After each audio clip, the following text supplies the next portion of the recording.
Reconstruyendo la verdad con palabras compartidas. Es posible acceder a mayores niveles de verdad cuando se rastrea el origen de las palabras.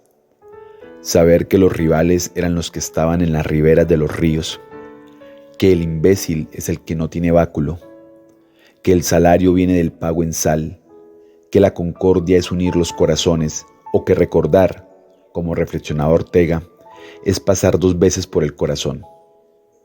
Pero nombrar es traicionar. Al nombrar, el ser humano deja necesariamente cosas fuera del verbo, pone énfasis en otras, fija la atención en un aspecto concreto y no en otro. Se le van adhiriendo con el tiempo matices, contextos, significaciones, usos y abusos. En definitiva, interpreta la realidad y luego la congela en hábitos que se convierten en lastres para la emancipación. El concepto de peligro con el que nuestros antepasados sin lenguaje articulado se avisaban unos a otros de algo que amenazaba la vida, nunca puede aprenderse con la palabra peligro. Cuando se oye una palabra, escribe el psicólogo cognitivo George Lakoff, se activa en el cerebro su marco o su colección de marcos. Cambiar de marco es cambiar el modo que tiene la gente de ver el mundo. Es cambiar lo que se entiende por sentido común. Puesto que el lenguaje activa los marcos, los nuevos marcos requieren un nuevo lenguaje. Pensar de modo diferente requiere hablar de modo diferente. Si un dato de la realidad choca contra nuestro marco, preferimos ignorar la realidad. No vemos lo que no encaja con nuestra composición del lugar. Por eso, cuanta más gente participa en la nominación de las cosas, más cerca estarían los nombres de la experiencia particular de los miembros de una colectividad.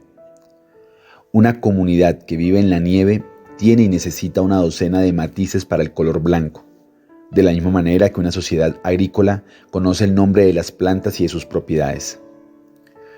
Las sociedades urbanas pierden el nombre de las plantas y de los animales, y de la misma manera que la escritura rebajó la importancia de la memoria, la existencia de telefonía móvil o de Internet reconstruye todo nuestro imaginario.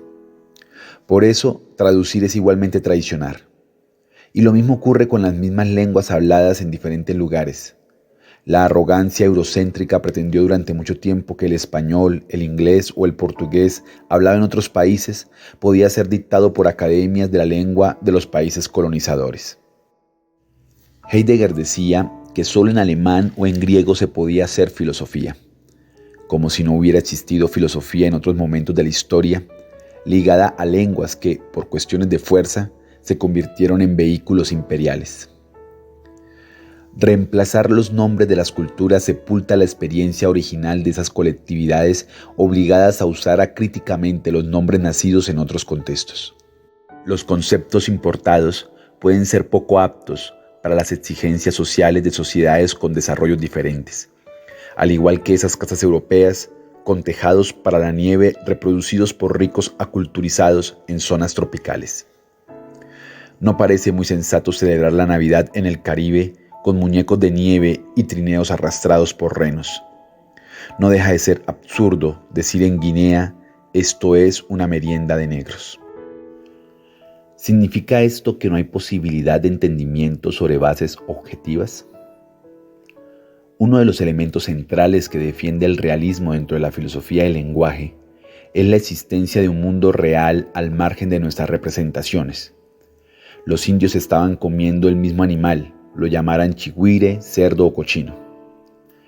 Esto no significa que no haya fenómenos claramente dependientes de nuestra mente.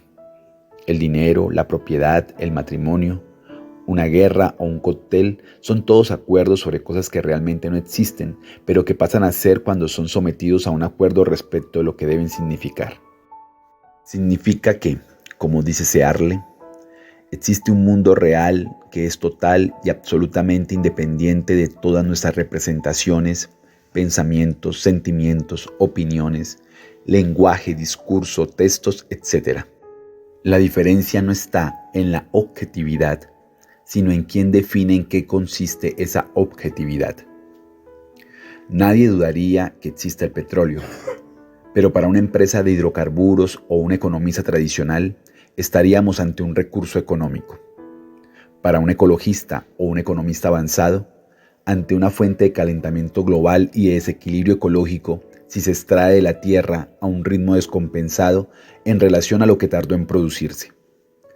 Para un indígena puede ser parte de la Pachamama, la madre tierra, donde descansan los antepasados. Las órdenes religiosas cambian el nombre de las personas que entran a formar parte de su congregación. Con el nuevo nombre, como la inscripción en el registro tras un bautizo, ya perteneces a quien te ha dicho de una nueva manera.